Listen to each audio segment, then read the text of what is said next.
सकता है कि आज का बजट आज की परिस्थिति में, जब कोरोना काल है, तीसरी लहर है मनोज अग्रवाल जी, चुनावी साल भी है, तो ऐसे में आज का जो बजट है वो किस तरीके से हो सकता है? बूस्टर हो सकता है क्या? जैसे बूस्टर डोज जरूरी, क्या वैसे बूस्टर बजट होगा ये? मुझे लगता है कि अगर इस सरकार के पिछले 7-8 बजट को हम लोग देखें तो एक कंटिन्यूटी में चल रहा है जी। और उसी क्रम का ये बजट होगा, कोई अलग नहीं होगा। और बूस्टर डोज तो पिछले 2 बजट से चालू है कोरोना का, और मुझे लगता है कि उसी क्रम में इसको ले जाते हुए जहां वृद्धि पर जोर होगी कि अर्थव्यवस्था में विकास तीव्र हो, वहीं पर समावेशी विकास की ओर भी जोर होगा, जिसमें हेल्थ सेक्टर पर, एजुकेशन सेक्टर पर और महिलाओं पर विशेष जोर रहेगा, ऐसा मुझे नजर आता है।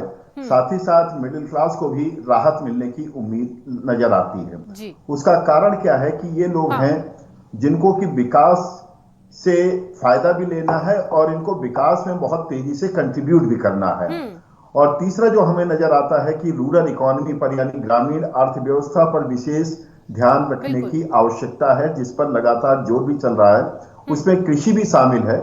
तो ये सारी जो बातें हैं, एमएसएमई सेक्टर हो चाहे इस तरह की चीजें हो, ये इन चीजों पर जोर रहने की मुझे काफी उम्मीद नजर आ रही है। जिस प्रकार से आर्थिक सर्वेक्षण आया है कल का, उससे भी नजर आता है कि वो जो भी स्रोत होंगे, वो क्षेत्रवार चाहे उठा करके देखें तो, और चाहे घटकवार उठा करके देखें तो, मुझे लगता है उन क्षेत्रों को ज्यादा तेजी से पकड़ने की कोशिश करेंगे जो अब तक बहुत तेजी से आगे नहीं बढ़ पाए थे।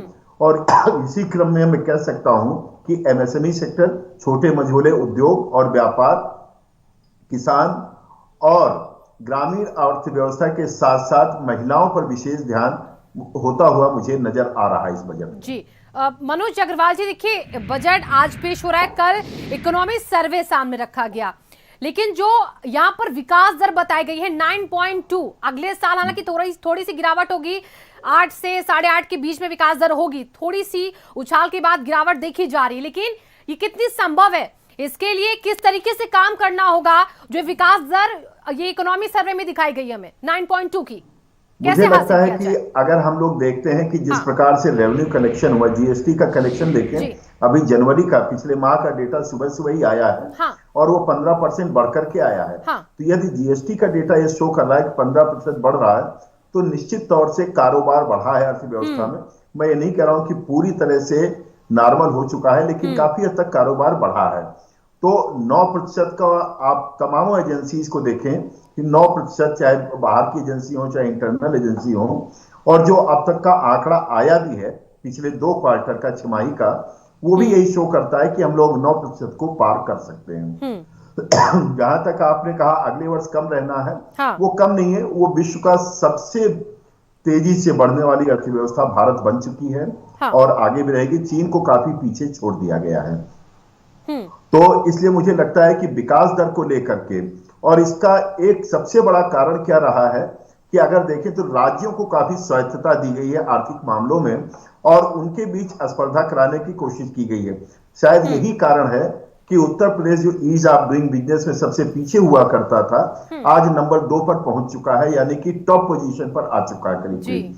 तो यह राज्यों में प्रतिस्पर्धा का नतीजा है कि यदि पिछड़े राज्य आगे आते हैं, इसी प्रकार से पिछड़ा तबका आगे आता है, तो अर्थव्यवस्था में तेजी आने से कोई नहीं रोक पाएगा। जी बिल्कुल मनोज अग्रवाल जी, देखिए अर्थव्यवस्था में तेजी यहाँ पर आम जनता के लिए खुशी ला सकती है, और ऐसे में अगर सरल भाषा में अगर आम जनता देखे तो वो क्या देखती है कि उनकी रसोई का बजट सही हो, महंगाई कम हो, बेरोजगारी एक बहुत बड़ा मुद्दा बन चुका है।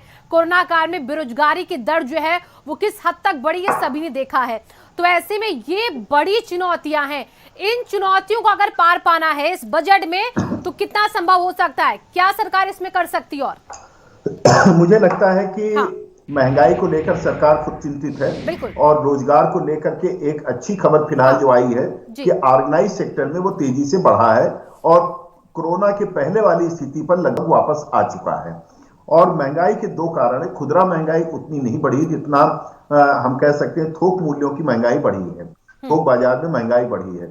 जो इसमें चिंता महत्वपूर्ण नजर आ रही है वो इंटरनेशनल, एक तरह से कह सकते हैं, चाहे क्रूड ऑयल का इंपोर्ट में आप देखें बहुत तेजी से उछाल आया है, उसको लेकर के देखें, या जो सप्लाई चेन टूटी है, चाहे चिप्स को लेकर अक्सर चर्चा आती है, इसी प्रकार से तमाम और देखें जो इंटरनेशनल लेवल पर सप्लाई चेन टूटी है, उससे जो है महंगाई बढ़ी है, उसका भी खामियाजा भारत अर्थव्यवस्था को भुगतना पड़ेगा, क्योंकि हमें काफी कुछ इंपोर्ट भी करना पड़ता है। वो बात अलग है, आत्मनिर्भर भारत के तहत हम लोगों ने इसमें काफी अपने को सुधारने की कोशिश की है, लेकिन उसमें समय लगता है। जो कई दशकों का पिछड़ापन रहा है, उस चुनौती से निपटने में 1-2 साल पर्याप्त नहीं होते हैं, उसे 5, 7, 8 साल जरूर लगेगा, लेकिन फिर भी उस डायरेक्शन में भारतीय अर्थव्यवस्था चल पड़ी है। और इसीलिए देखिए नोएडा में हाँ, मोबाइल का एक बहुत बड़ा हब बन चुका है, मोबाइल हाँ, मैन्युफैक्चरिंग का।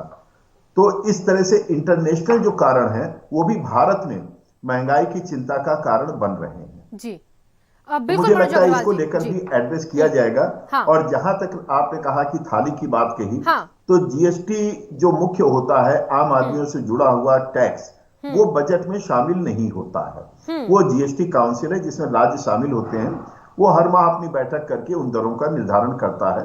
तो उसका इस आम बजट से कोई लेना देना अब नहीं रह गया है। जी बिल्कुल।